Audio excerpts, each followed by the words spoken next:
Welcome to Inspire Campfire, a podcast where ordinary people tell their stories of extraordinary adventure.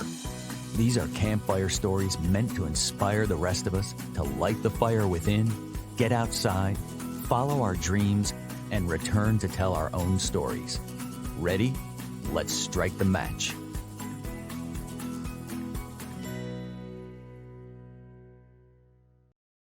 Welcome to the show. I am your host, Scott Wurtzbacher, and today we have a very special episode for you.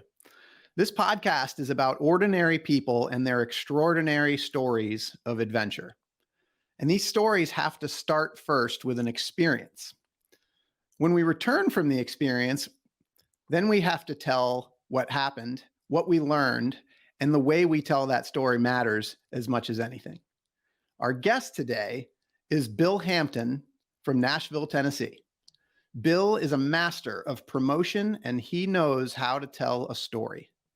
He's the owner of Hampton Strategies and president at Spartan Strategies, both providing coaching and consulting services for executive leaders.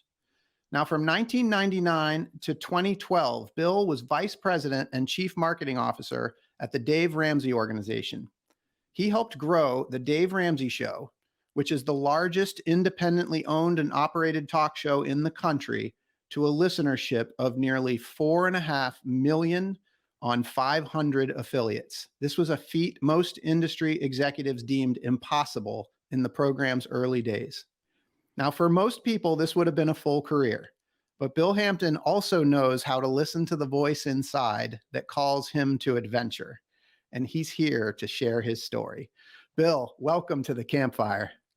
Man, it's great to be with you. I'm really looking forward to this conversation. It'll be a lot of fun. I am so excited. I had a chance to see you speak on stage at a Brian Buffini event last spring, and then got introduced to you by my friend and also friend of the podcast, Carl Miller, who was episode number 3. And so I'm just so excited to have been connected. And I wonder if we could just maybe start with your time at the Dave Ramsey Show. Let's just go straight there. Yeah. So Scott, I was moving my company. I was a concert promoter in Atlanta, Georgia. I also had a music management business at 24 years old. And I was moving the company to Nashville in 1995. And I was driving the U-Haul truck to Nashville. I was broke. I didn't know why I was broke. I made enough money, but I just always felt like I never had any.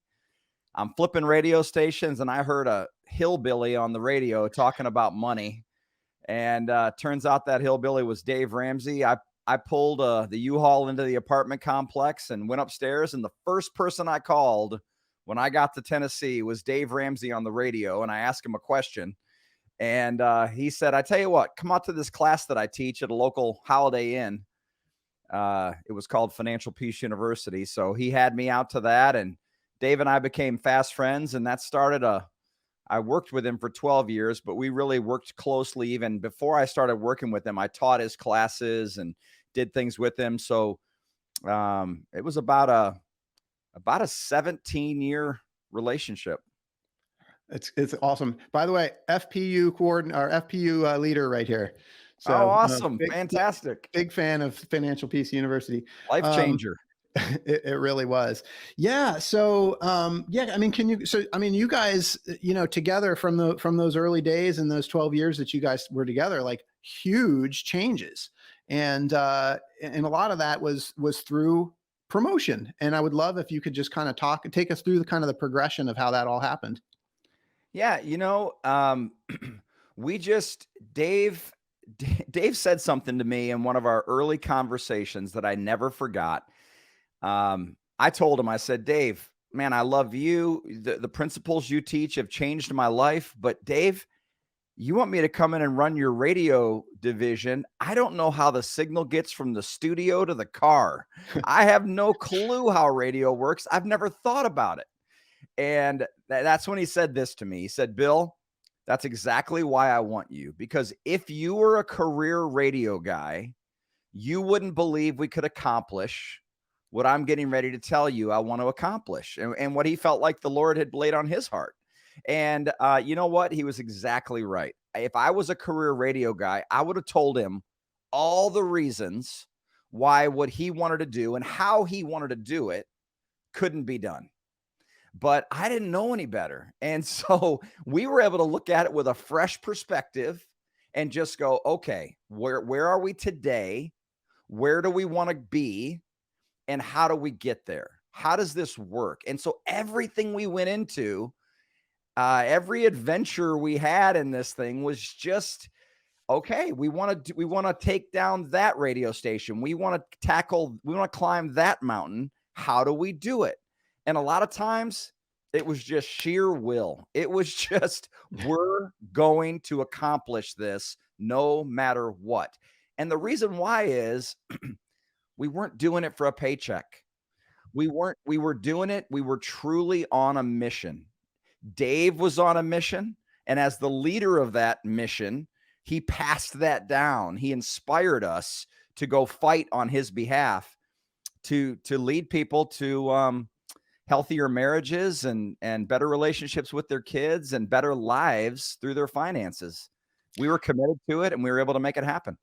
Yeah. And I think what really struck me is, this idea that, essentially you were green in the industry. And I mean, the reason why he said he wanted you was for that reason, because the folks that had been kind of, I'm going to use the word stuck, kind of have been there, done that. They see what can go wrong, and they kind of have let these sort of fears and doubts like essentially become part of their subconscious.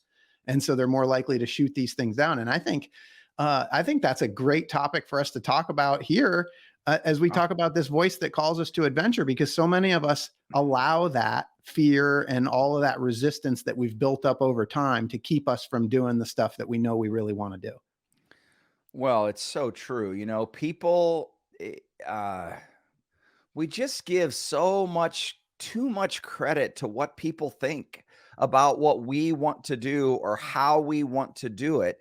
And really what it comes down to is people are just afraid of not looking the part, or they're afraid of being embarrassed, or they're afraid of not looking like one of the cool kids. And man, that mentality holds us back from doing so many things. And, people in radio, career radio people, they wouldn't want to look like the outsider who does it. You have a box, you have a formula. This is how it's done. And, I've been able to carry the principles I learned in the lessons I learned with Dave and how we went about things. I've carried it into every aspect of my business, where I don't go into any venture, anything going, I mean, I want to know how the game has been played traditionally. I do want to know the rules. Yeah. I don't want to take a baseball to a football game, but as soon as I understand the basics, now I want to step back and look at it with fresh perspective and go, what if we tried this? Has anyone ever done that? And boy, that really opens some interesting conversations. So, yeah, and from day one, I mean, what you're talking about right here, from day one, you talked about people being afraid of like what other people are going to think, but you called him a hillbilly. And the first thing you did when you got to Nashville was to call in. Like you weren't afraid. Like you picked up the phone. I mean, that first step that you made, most people wouldn't even do that. So I guess I'm curious, like where did that for you, where did that develop? Where did that that passion to not be afraid? I'll say this. Not only did I call him on the radio, but when Dave asked me to come join his team, I was 27 years old. And I was going to earn $100,000 that year at my previous job. And this is in 1999. Yeah. And Dave, after he got done telling me that inspiring statement that if I was from the radio business, I wouldn't believe he could accomplish. Then I said, well, what's it pay? And he said $36,000. And I had my second child on the way. I was going to make $100,000. He offered me $36,000, but he said, but Bill, I promise to share with you whatever you bring in. And I jumped, I did it. you know, a lot of thought and prayer, but then I said, you know what? I'm going to take this adventure. Where does it come from? I just, you know, I think I had a dad who was a realtor my whole life. Nice. He was committed to personal growth.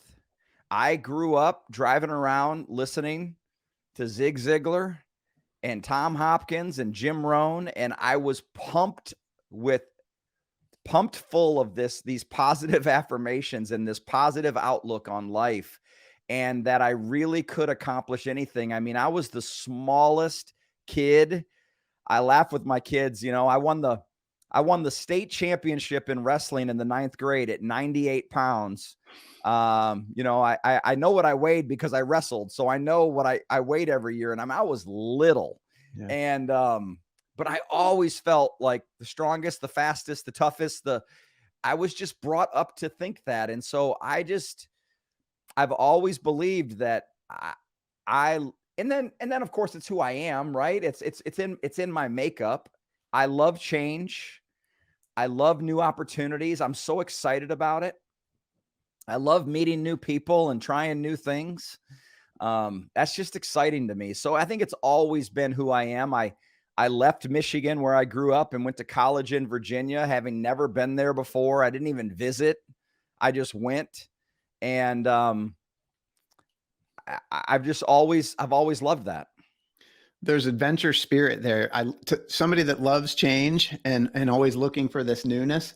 So when you were getting ready to make $100,000 a year, and Dave said, "I can pay you 36," I'm just like, do you remember like those moments and kind of like any like fears, doubts, anything that kind of went through your mind? You remember like the decision making process? Was it really fast? Did you have to think on it? What was that like for you?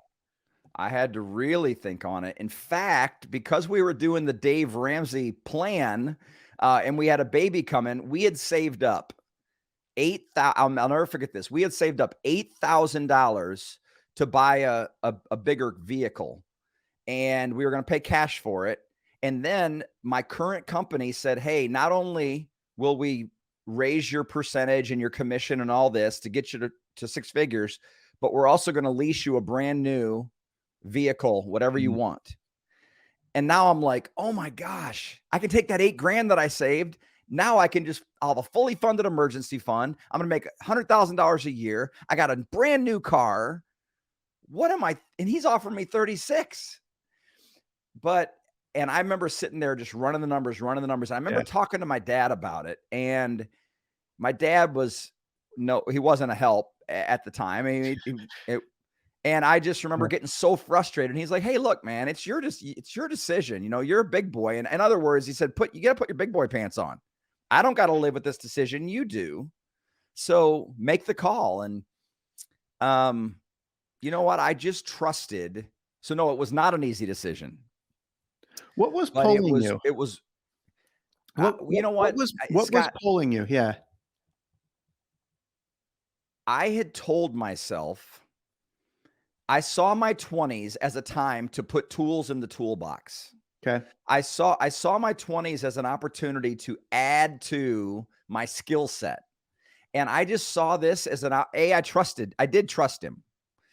I trusted Dave and what he was telling me. And I did believe he would share with me whatever I brought in. But I just saw this as an opportunity to add more tools, more skills to my toolbox, and that I could use later on in life. And so that was ultimately what it was. Somewhere along the way, I told myself that until I was 30, I was just going to get as many experiences as I could. And this was a new one. That's big to get it. I mean, to have a goal, like to get as many experiences as I can. Yeah. In your heart, did you feel like this was a risky move, or did you know it was the right thing? Oh, no. So you reminded me of all these stories. No, not only I knew it was a risky move, and I will tell you this, it was a low point for me.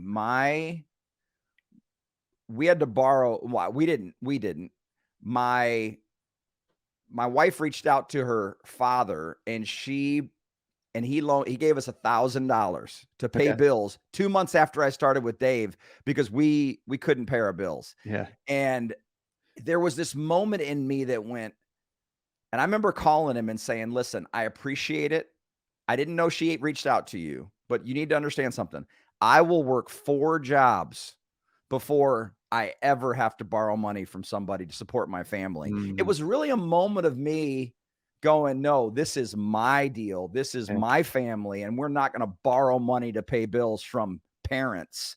And so it was a low point for me, but I will tell you, it wasn't 2 or 3 months later that things just started rolling with Dave. And in fact, that year that I moved, I ended up making $100,000 Nice. with Dave. Yeah. So I still made my 6 figures. I love it. Well, it's so I'm a big fan of Joseph Campbell's hero's journey. And Mm, in this whole concept, like you get this call to adventure, you experience these fears and doubts that say, don't do it, don't do it. And then once you cross the threshold, things kind of start opening up. But like what you said, you trusted. Like that was one of the biggest pieces.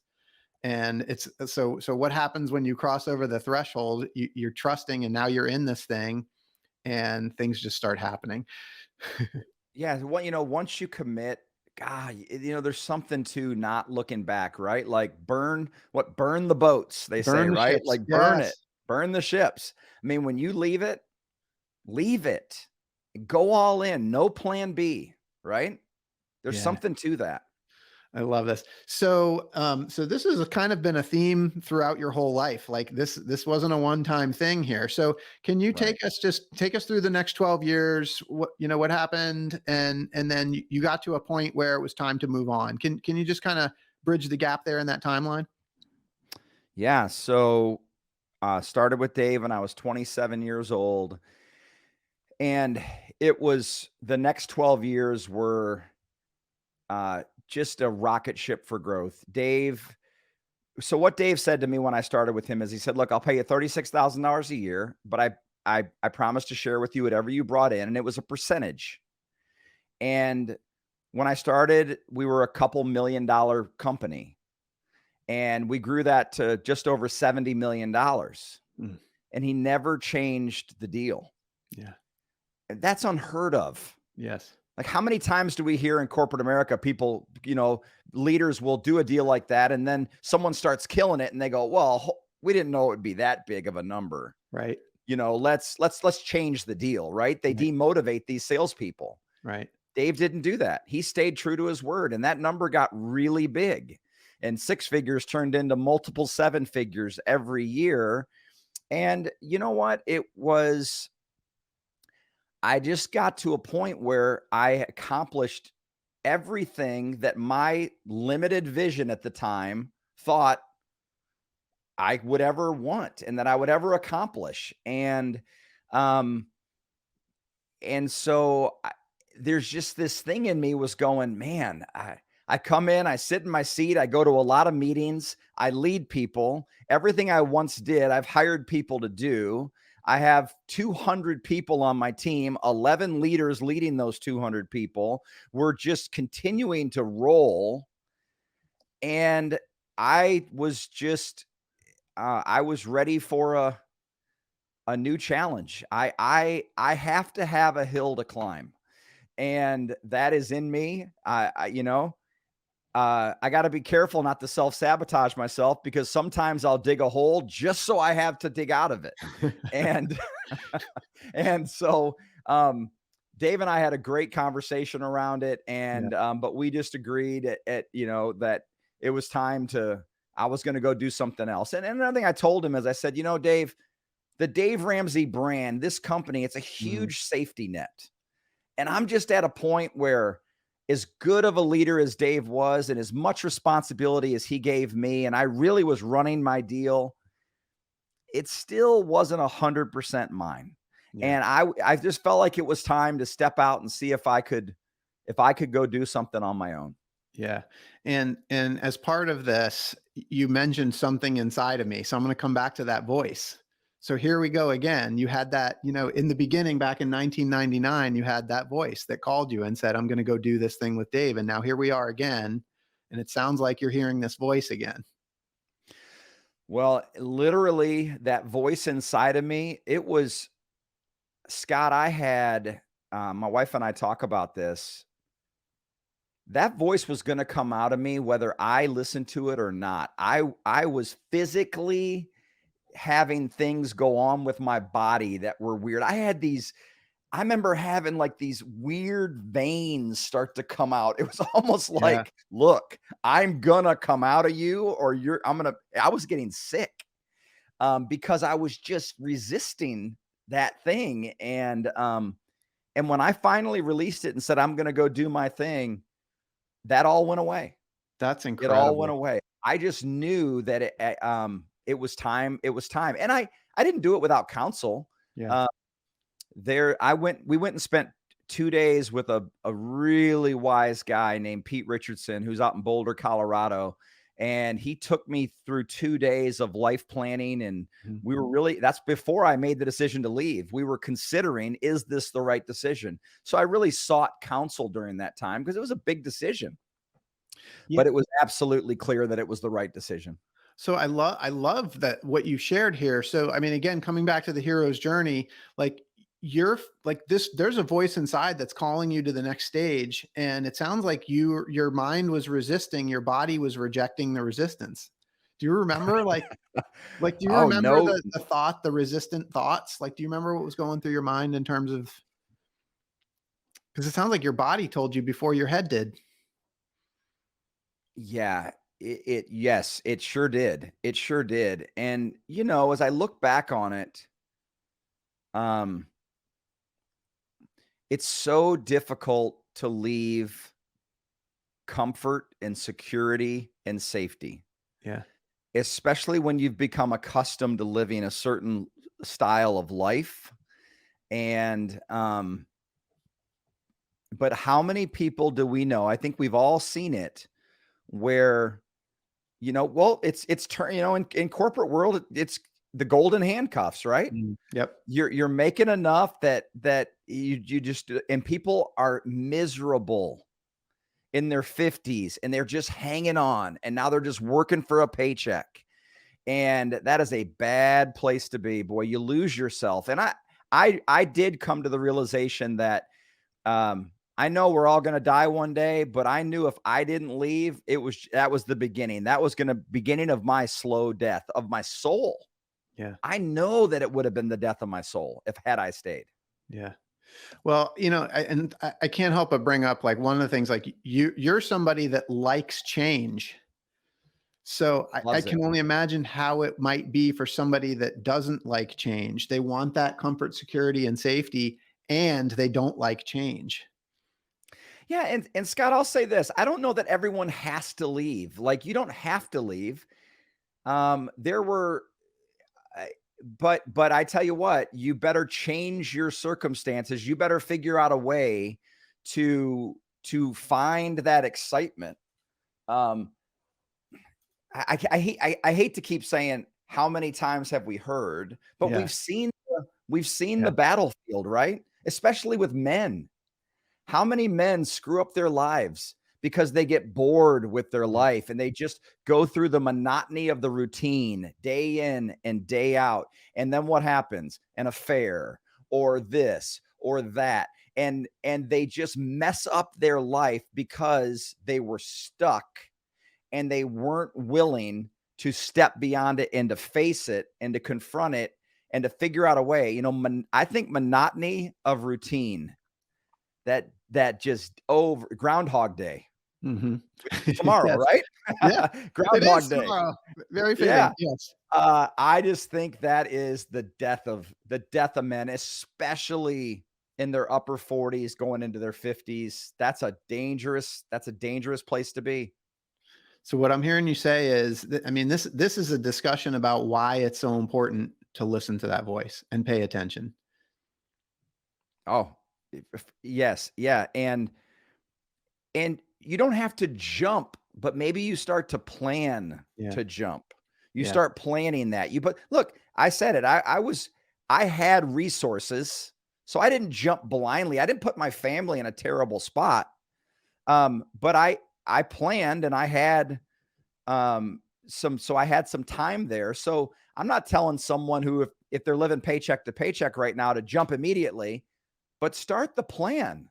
Start learning some new things. Start looking out there. Start considering what life could be. Start getting some counsel about what it could be. I love I love the saying, we overestimate what we can accomplish in a year and we Mhm. underestimate what we can accomplish in 5. Yeah. I think it's so easy to think, I'm gonna look at that. Like, I'm gonna do that. And then you look up and 5 years is gone and you still haven't done anything.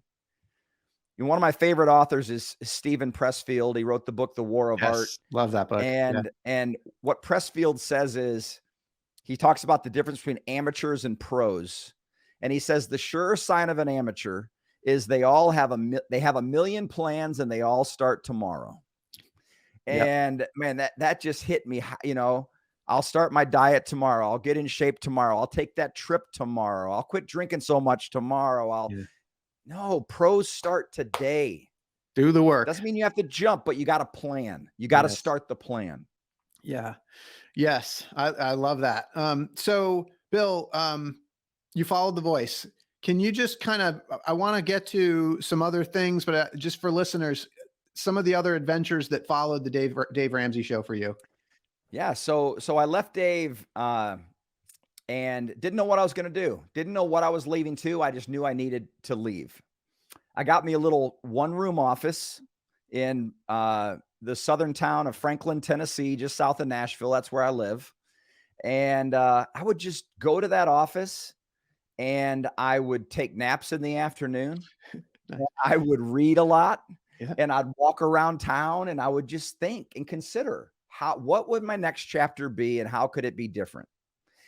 And when I would do that, Scott, I would pass an old green Jeep pickup truck on the side of the road. And it had a sign next to it that said fresh Georgia peaches.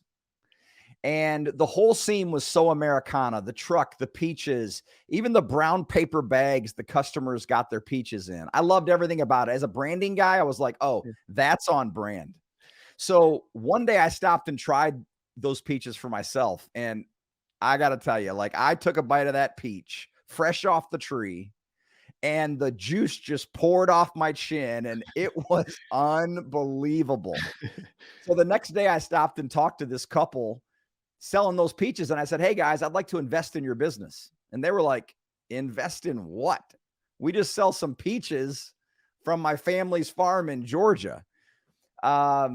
But it was the whole around the time that farm to table was really big and people organic and people wanted to know where their food came from. Yeah. And I was just watching what they were doing. And I said, I think it could be way bigger than that. And I'd like to be involved. So I joined them and I went from being one of the top media executives in the country to selling peaches on the side of the road. And I would get up early every morning. I'd deliver hundreds of 25-pound boxes of peaches to locations all throughout Middle Tennessee. And then I'd go set up my own little stand at the farmer's market. And I would talk to customers, which I hadn't done in years. And I would look, I'd watch their reaction and I'd tell them why the peaches were so good. And when they still weren't sure they wanted to buy, I'd just cut them a slice. And then and I would do that hand-to-hand sales and I'd watch their reaction. And, the cool thing was here's what I knew when I left Dave. What I knew is I didn't feel alive, like in my spirit. I didn't feel alive anymore. So selling peaches, getting out there, working hard in the heat, talking to customers, seeing their reaction, selling hand to hand like that. When I approached that couple, the summer I approached them, they sold $26,000 in peaches. And by the way, peach season's only 13 weeks, mid-May to mid-August. Yeah. Well, that next summer, we sold $660,000 worth of peaches. But the cool thing is, with each bag that I sold, I felt a spark in my soul that I hadn't felt in years. I was coming alive again. And so other adventures. I don't sell peaches anymore, but because of that one summer, I go, boy, I'm only going to do what I love. And today it's talking to entrepreneurs and talking to business owners about how they can grow their business, how they can promote better, how they can sell better, how they can get unstuck. I've experienced that before. I think I've had and I love doing that. And so that's what I love to do. I've had a consulting business, and I still do, where I work with different businesses and I'm able to dig into theirs, and that hits that fresh and new and a change in me. So that's what I spend my days doing now. I speak and I consult and I coach, and it's just a new adventure every day. Yeah, and for those that have heard you before, or go to follow Bill Hampton, there's many more stories like this. Yeah, Like Bill is right. not afraid to follow his heart. And so I've got to go back for a second here, because you talked about when you were selling peaches, how you felt alive. And then I really want to talk about that spark in your soul. Yeah. Because my Yeah. guess is that there was a time, probably a good chunk of time, when you were with Dave and when you were a concert promoter, that you also felt that spark in your soul. No doubt. Yeah. That's a great question. It's really something to consider. When I was a concert promoter, you'd show up first of all, we had to put butts in the seats, right? I mean, we Yeah. had to sell tickets. Yeah. And so you'd show up at the venue that day, and sometimes you weren't sure if people were going to show, and then they showed, and then you'd sit at the end of the concert and you'd settle up with the manager of the band or whatever. And that was exciting. And the newness of getting Dave on new radio stations. And so what I learned in that is I really like to have my hands in it. Mhm. There's something for me to rolling up my sleeves and staying involved. And what happened with Dave is we grew. And so it didn't make any sense for me to be the guy that had to keep doing it. Yeah. And so I kept hiring people. And my days consisted of just hiring, training up leaders, and making sure they were doing what they were doing. But then it was a lot of managing the numbers. And I didn't have enough of that. I wasn't involved. I think about Steve Jobs' book, and Steve Jobs always had an incubator going on. Like, he always had a pet project. Yeah. No Yes. matter what he was doing, he had something where he could Yeah. go get in the trenches with the programmers and the Yeah. designers, and he would be very, very involved. Boy, there's so much wisdom in that. Yeah. I think if I had that, I might not have, maybe I wouldn't have left, but I need to always be involved in something at a granular level. Yeah. And so peaches took me there again, right? That's pretty extreme, but I mean, I was doing everything. Yeah. There was no one cutting the peaches or carrying them around. I was doing it all. But I You got to said, tell you, just real quick, yeah. my family did it with me. My daughters sold peaches with me. They were 14 and 16. We were sweating together, and I hadn't done that in years. It brought our family closer together. It was just it was very therapeutic for me. Yeah. And so what I'm getting from this is like, this is about you doing what you love, which generates that feeling of aliveness. And I guess I'm just 100. wondering, is that feeling of aliveness the barometer? Well, so there's this quote that says, "Don't ask yourself what the world needs. Ask you what makes you come alive." Mm. Because what the world needs is people who have come alive. And I love that. So I Yeah, would say I love that. yes. Because when I feel alive, I am excited. I have energy. Yeah. I have creativity. I have generosity. I'm just my best self when I feel alive. And so, yeah, it's definitely the most important thing to me. I'm feeling the energy right now, Bill. This is awesome. So, Good. so let's talk about adventure. All of these experiences, they seem like adventures to me. What does adventure mean to you? Adventure is just new experiences. I can remember one time I was sitting around in my office. I was heavier than I'd been. I've never been really overweight, but I was heavier than I wanted to be. I was out of shape. So I had an unfinished basement of about 1,200 square feet of an unfinished basement. So I went, okay. I called in 6 of my buddies and I said, guys, here's the deal. We're all fat and out of shape right now. So I will pay to turn my basement into a full gym, and we'll hire a trainer, and we'll all pay him, and if you guys will commit for the next 6 months to be there 3 days a week minimum, at 6 a.m. And I'll give everybody a key. You can come anytime you want. It's your gym, but we're going to get in shape. And man, I look back on that and go, that was an awesome experience. We got in great shape. It culminated. We ended up doing it for a year and a half.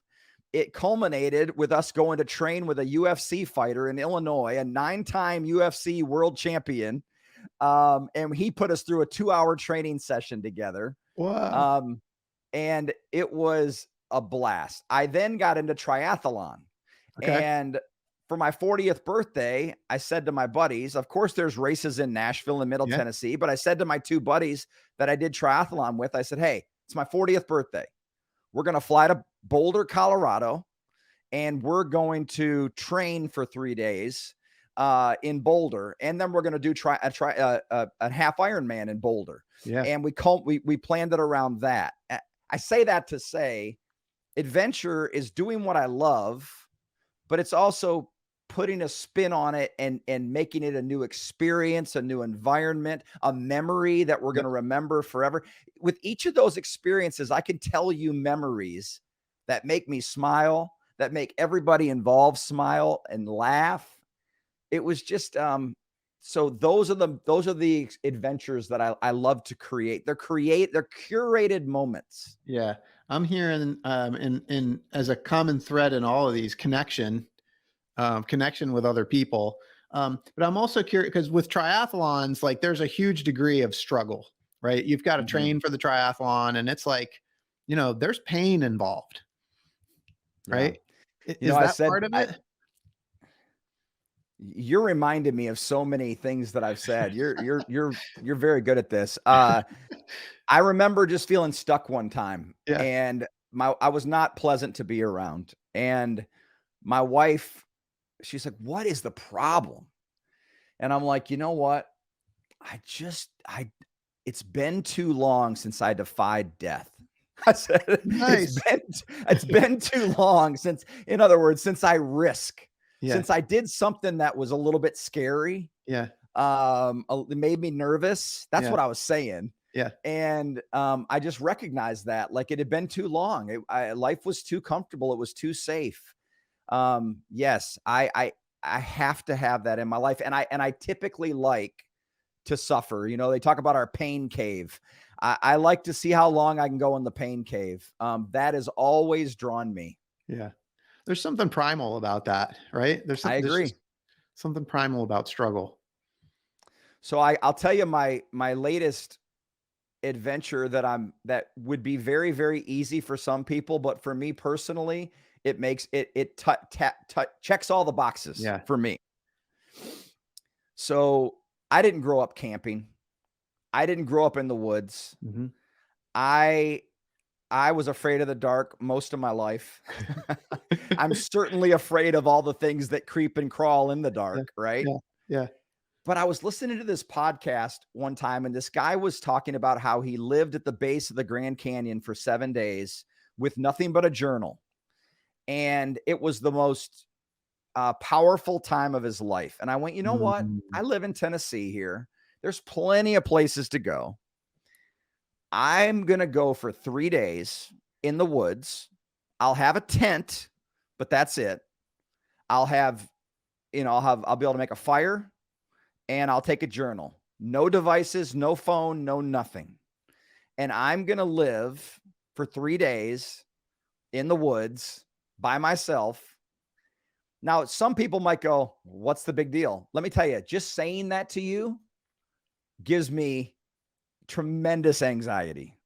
You're But I giving me know, chills, Bill. I want to come with you, but that would defeat the whole purpose. that would defeat the purpose. I have to be scared. I got to lay there and hear the raccoons and be a nervous wreck. Oh, But man. I know there's going to be a breakthrough in it for me. And I will do that.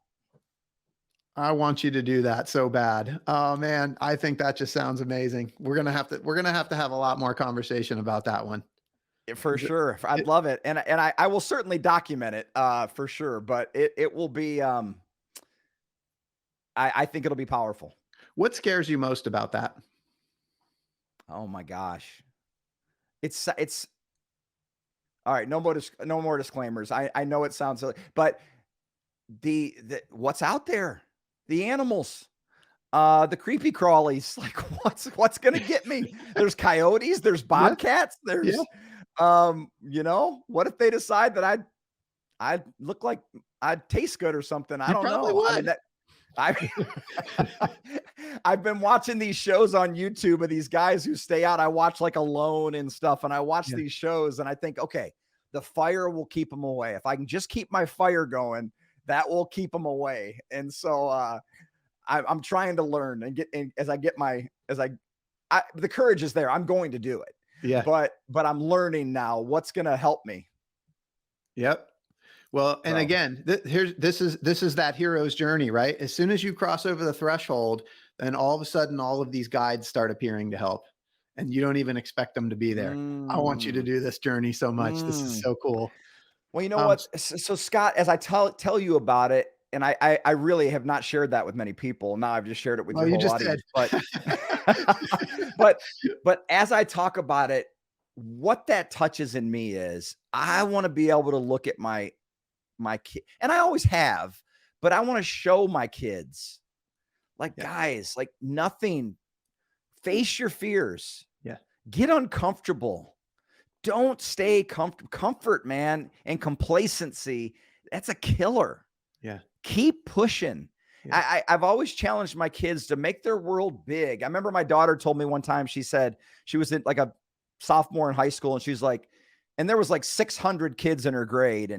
And she was like, there's nobody to hang out with. And I'm like, hold on, stop. You have like 4 friends. There's 596 other kids in your grade. Okay. Don't do that. Don't make your world so small. Meet people. I promise you there's some other people that you don't even know that you would love to be with. And I'll tell you, my oldest daughter, she really embraced that. And she's gone to school in Hong Kong. She has traveled the world. She could pack up tomorrow. And I'm so proud of her that she has listened to that and she made her world big. And my other daughter too, my oldest, they're 25 and 23, and they've seen a lot, and they travel all the time and they love it. And it makes me so happy. Yeah. I mean, that's what it's all about, right? That's the first priority right there. Totally. Yeah. Bill, I want to spend just a couple of minutes before we wrap up here, just talking about story, because you've been a promoter of stories your whole life, and that's how you've helped people to accomplish the incredible results that you've achieved. I just wonder, I mean, again, like this whole hero's journey, we go through this experience and then we come back to share our story. But what's important in that story is what we learned and how we can use that story to inspire other people. So I'm just curious, I've had a number of guests come on the show and share their stories. That's what this is all about. How can ordinary people bring out their short stories and best, promote and share their stories? Well, first is people are craving authenticity. It's got to be authentic. And let me tell you, people who are authentic, they're attractive. People are drawn to it. there's so much BS out there these days, and people's detectors on that are on full alert. Yeah. And so when authenticity steps in the room, people go, oh, okay, I trust that guy. I'll buy from that guy. I'll go under that guy's leadership. Authenticity is powerful. So oftentimes we talk about our successes. We talk about the things we've accomplished. People don't care about that. People care about, how did you get there? Yeah. Tell me about the journey that got you to the place where you could accomplish those things. Yeah. They don't care about what you accomplished. They care about what you overcame in order to accomplish that. And so that's all tied up in our story. So I think if you keep it authentic, and if you talk about the journey rather than the destination, that's what people are attracted to. Wow.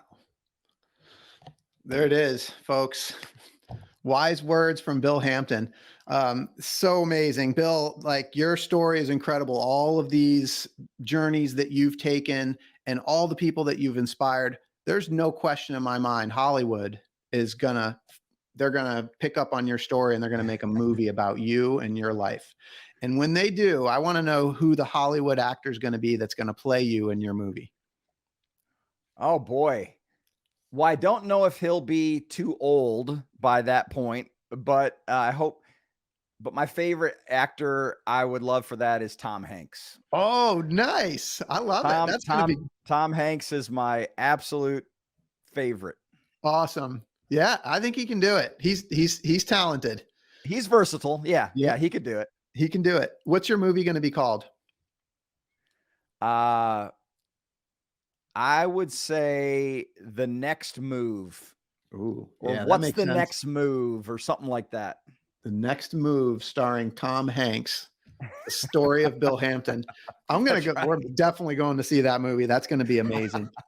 Bill, if people are interested in finding out more about you, what's the best way for them to go ahead and do that? I tell you what, they can visit my website at hamptonstrategies.com. But I tell you, if any of your audience is on Instagram or Facebook, Instagram is at the Bill Hampton. And I do 30 to 60-second clips almost daily, and just talk about leadership and growth and personal growth and development. And hopefully there'd be some things on there they'd enjoy. Yeah, your stuff is great. I'm a subscriber and I love watching your content. Great. So definitely log in there. Thank you so much for spending time with us today. For those listening, I hope you have been inspired today as much as I have. Hope that Bill's story has encouraged you to listen to the voice inside that calls you to adventure, because we want to hear your story next. If you have a story to tell or you need a nudge to create one, please send me an email. We'd also appreciate it if you'd help us spread the word by leaving a review and sharing or tagging Inspire Campfire in your social media. And until next time, I want to encourage you to get outside. Thank you for listening. Bill, thank you so much for being here with me today. Thanks for having me, Scott.